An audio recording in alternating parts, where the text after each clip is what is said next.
ప్రేక్షకులకు నమస్కారం అండి.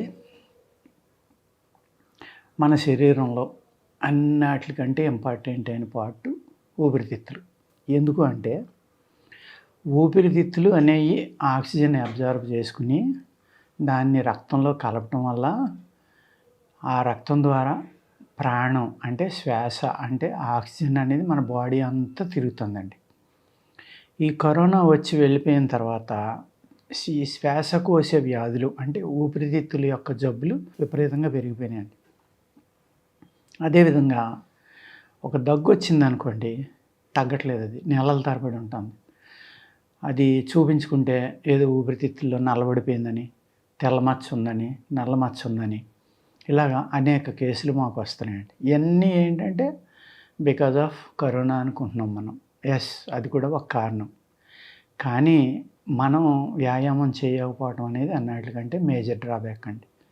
అలాగే ఊపిరితిత్తులు శుద్ధి చేసుకోవడానికి అనేక రకాలైన మందులు ఆయుర్వేదంలో ఉన్నాయి, అలోపతిలో ఉన్నాయి, యునానీలో ఉన్నాయి, సిద్ధాలో ఉన్నాయి, హోమియోలో ఉన్నాయి.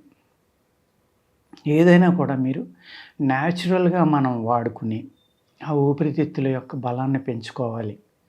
ఆ ఊపిరితిత్తుల యొక్క బలాన్ని పెంచుకోలేదనుకోండి, మీకు టీబీ వస్తుంది, లేకపోతే ఆస్తమా వస్తుంది, లేకపోతే చాలామంది ఇప్పుడు ముక్కుల్లో పాలిప్స్ పెరిగిపోయినాయని, లేకపోతే ముక్కులో ఏదో వంకర వచ్చిందని, లేకపోతే సైనస్ అని ఎన్నో కంప్లైంట్స్ అండి. ఈ ఈ నాజల్కి అంటే ముక్కుకు సంబంధించిన ఎలర్జీలు ఏవి ఉన్నాయో ఇవన్నీ కూడా అంటువ్యాధులే. ఆల్మోస్ట్ ఒక ఇంట్లో ఒక పిల్లోడికి అస్తమాను ఎలర్జీ వస్తుంది అనుకోండి, దాన్ని ఇమీడియట్గా జాగ్రత్త తీసుకోకపోతే తల్లిదండ్రులు కానీ పెద్దవాళ్ళు కానీ వాడు ఆ వ్యాధిని మొత్తం ఇంట్లో అందరికీ అంటించేస్తాడు. ఇక్కడ కారణం ఏంటంటే పిల్లలు చదువుకోవటానికి వెళ్తారు కదండి, స్కూల్కి వెళ్తారు. ఆ క్లాస్లో కనీసం ఒకళ్ళిద్దరు ఎప్పుడూ రొంపతోటి ఉంటారు, అంటే కోల్డ్ అండ్ కాఫ్ తోటి. అది చాలా తొందరగా అందరికీ అంటుకుపోతుంది. వాళ్ళు అక్కడి నుంచి ఫీవర్స్, కోల్డ్, కాఫ్, ఈ పిల్లల క్యారియర్స్ అన్నమాట వీళ్ళు. ఎందుకంటే రెసిస్టెన్స్ ఉండలేదు. అదే రెసిస్టెన్స్ ఉందనుకోండి, అవి ఏమి అంటుకో. ఇది వచ్చి మనకి ఈ ఎలర్జీ అంటుకోవడం వల్ల ఏమవుతుందంటే ఊపిరితిత్తులు చాలా week అయిపోతున్నాయండి.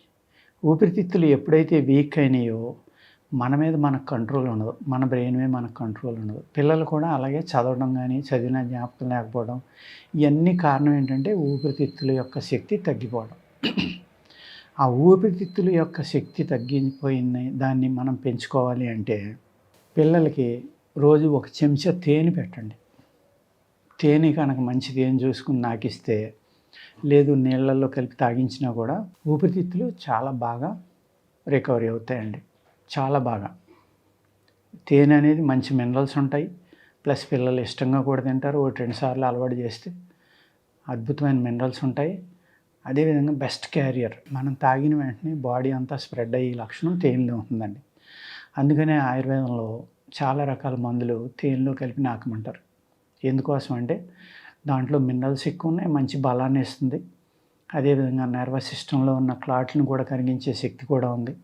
At the same time fat కూడా తగ్గించే శక్తి ఉంది. ఇన్ని రకాలైన లక్షణాలు ఉన్నాయి కాబట్టి మనం తేనె అనేదాన్ని వాడుకుంటున్నాం అండి. అదేవిధంగా ఈ తేనెని కొబ్బరి నీళ్ళలో కలుపుకొని కూడా తాగొచ్చు. దానివల్ల కూడా ఊపిరితిత్తులు చాలా చక్కగా క్లియర్ అవుతాయండి.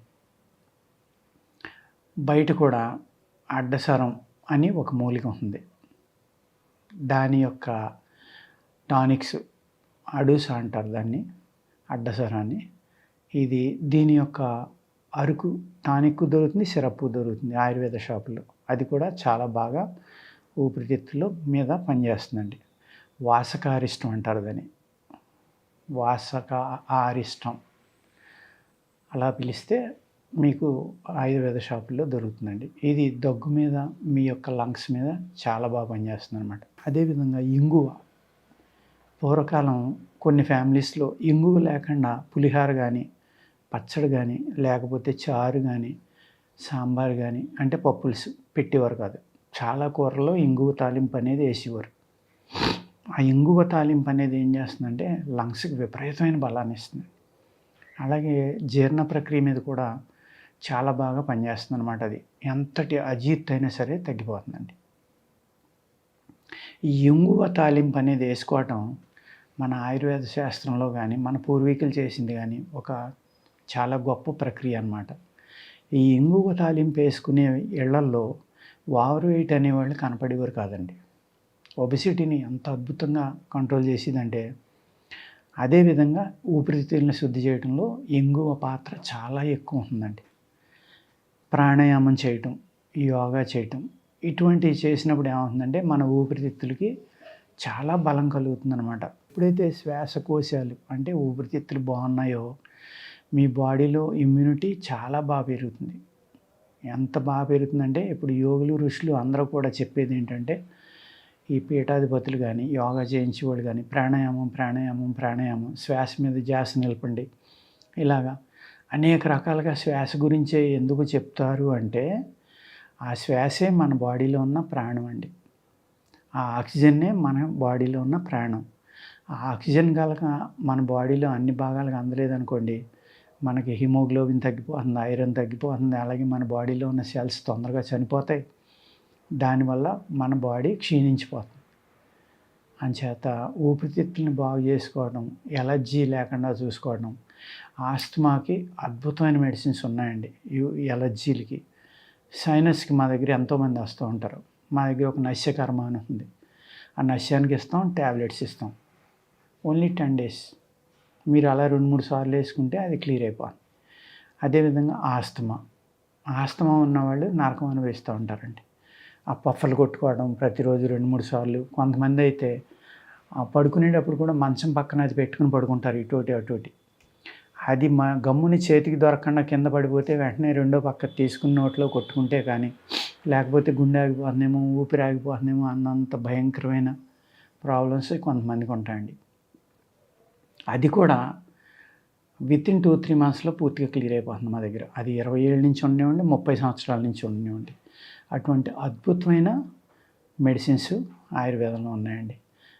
కాబట్టి ఏంటంటే మీ యొక్క శరీరానికి, మీ యొక్క జీవితానికి, మీ యొక్క మెంటల్ పవర్కి, ఫిజికల్ పవర్కి కూడా ఈ ఆక్సిజన్ అనేది ఇంపార్టెంట్. కాబట్టి ప్రాణశక్తి అంటే ఆక్సిజన్ ఒకటే తప్ప ఇంకేమీ కాదు. అంచేత మీరు ఆ ప్రాణశక్తిని ఎలా పెంచుకోవాలో చూసుకుంటే మీరు చక్కని ఆరోగ్యంతో ఉంటారు. పిల్లలు కూడా ఆరోగ్యంగా పెరుగుతారు. ఎలర్జీ అయిన వాటిని ఇంట్లోకి రాకుండా జాగ్రత్త పడి, వచ్చిన వెంటనే జాగ్రత్తలు తీసుకుని దాన్ని మీరు తీసేయకపోతే ఇంట్లో అందరికీ ఆ ఎలర్జీ వచ్చి 3 తగ్గిన 4వ వాళ్ళకి ఉంటే అది మళ్ళీ వస్తూ ఉంది. అందుకే ఇంట్లో అందరూ కూడా ఈ ఎలర్జీలు తగ్గించుకోవడానికి ప్రయత్నించి ఆరోగ్యంగా ఉండండి. ఓకేనండి, నమస్కారం.